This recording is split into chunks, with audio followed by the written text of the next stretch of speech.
Good day. Today we will discuss two capital budgeting techniques, specifically the IRR or the internal rate of return and the MIRR or the modified internal rate of return. Let's start with IRR. In capital budgeting, the internal rate of return or IRR is the discount rate that makes an investment's net present value of cash flows equal to zero. A project is considered favorable if its IRR is higher than the company's cost of capital, indicating a potentially profitable investment that can create value. The IRR is a widely used tool because it provides a simple, intuitive percentage that is easy to understand and compare against other projects. Before we proceed to a sample problem, let's set first some IRR decision rules. So if IRR is greater than the cost of capital, then it is advisable to accept the project. And if IRR is less than the cost of capital, then it would be recommendable to reject it.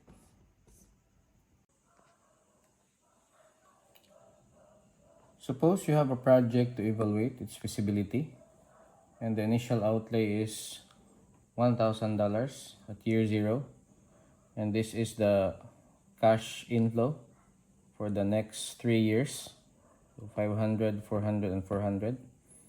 So going back to the formula of our net present value, we set our NPV to 0 since we will be finding the IRR, and then we have here the initial outlay of $1,000, and then we get the present value of these three.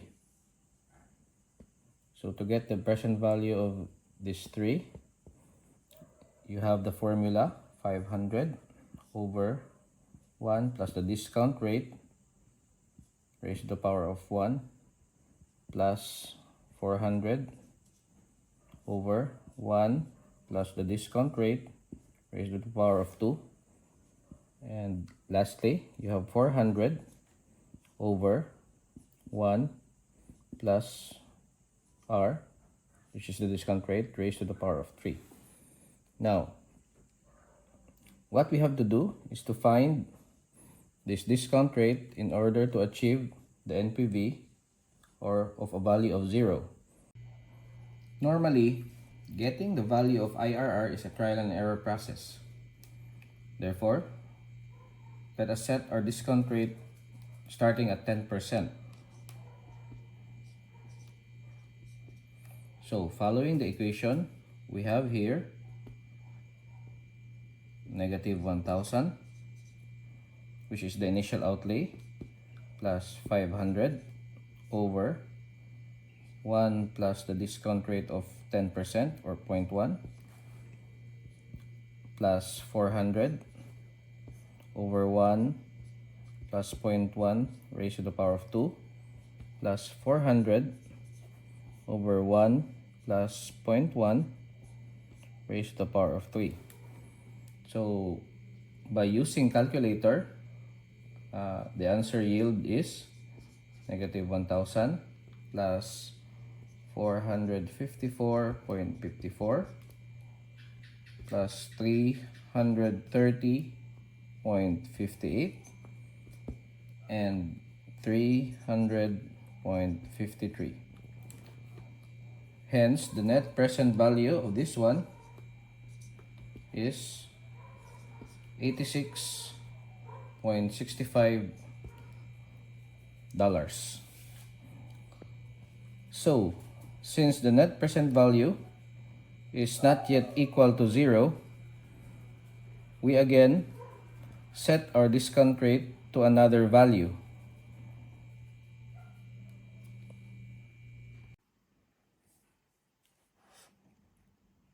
Since our net present value is positive, we set our new discount rate higher than 10%. Say for example, we set our discount rate at 20%.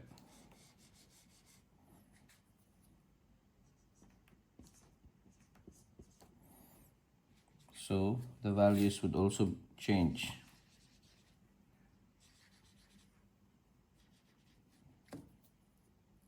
So this will become 1.2, 1.2 squared, and 1.2 cubed. So again, by using our calculator, we'll arrive at 416.67 plus 277.78 plus 231.48. And of course, the initial outlay will remain the same. After that, we now arrive at the final answer of negative $74.07. Now, since our NPV is already negative, therefore, the IRR is somewhere between 10% and 20%.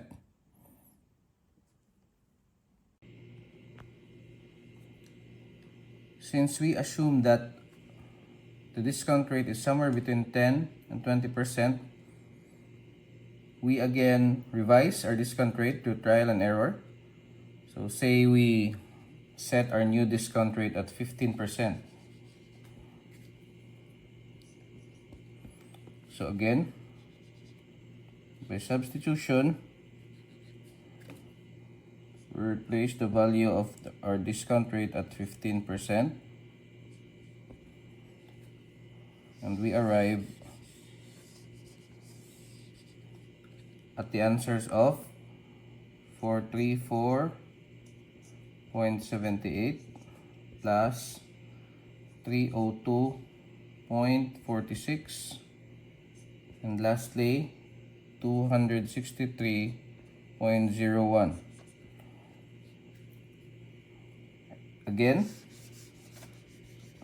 leaving the initial outlay of negative 1,000, we arrive to this answer of $0.25. So, since our NPV is already close to zero, we can assume that our IRR is somewhere between 15%.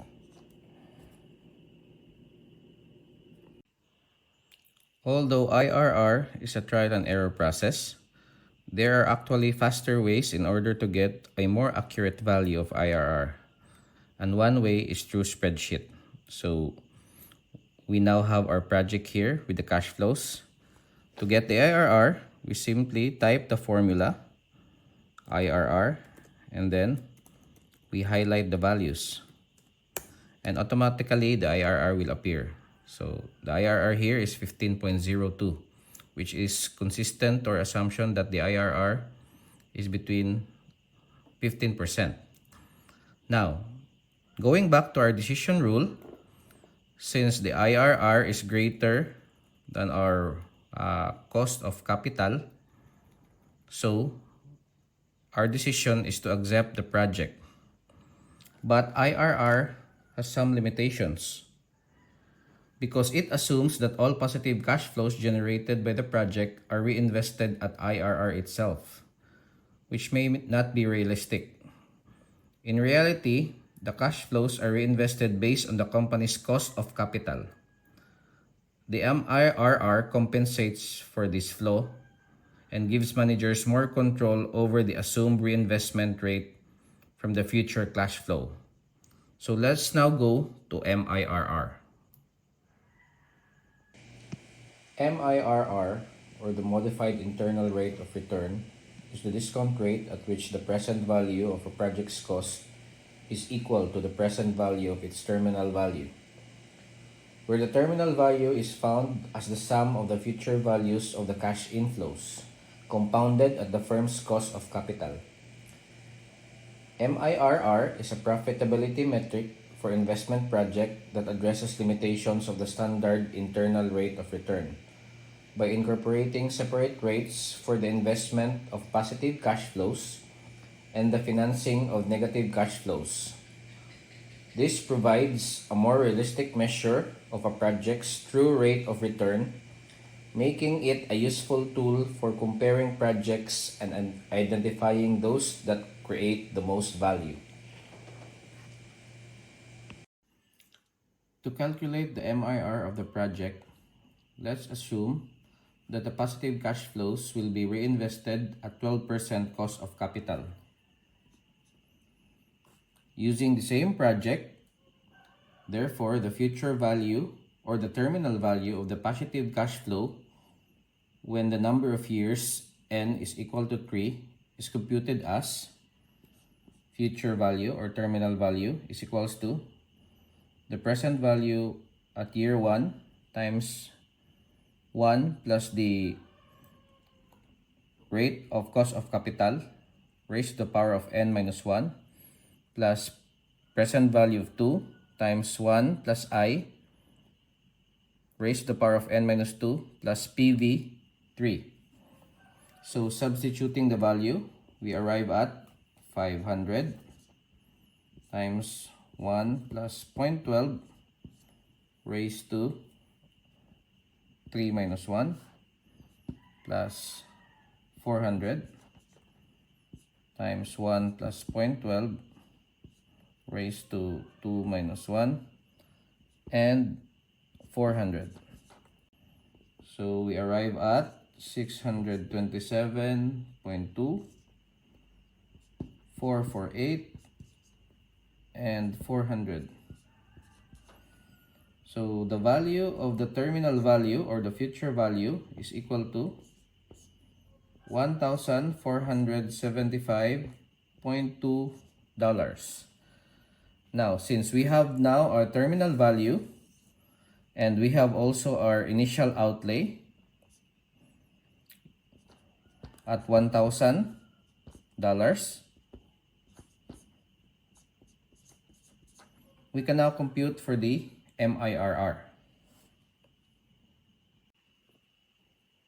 To calculate for the MIRR, we have the formula future value or the terminal value all over the present value or the initial outlay raised to the power of 1 over n, which is 3 years, minus 1. So substituting, we have 1,475.2 all over 1,000 raised to the power of 1 over 3 minus 1. By using calculator, we arrive at 1.1384 minus 1, which is equals to 0.1384 or 13.84%. This is now the value of our MIRR. Now, going back to our decision rule, since MIRR at 13.84% is greater than our WACC, which is 12%, therefore, this project is acceptable. In conclusion, comparing the values of our IRR, which is 15.02%, and MIRR at 13.84% shows that MIRR yields a more conservative and realistic value compared to IRR because in reality, cash flows are often reinvested at the cost of capital and not at the same rate at which they were generated in the first place. That's all for my report. Thank you and good day.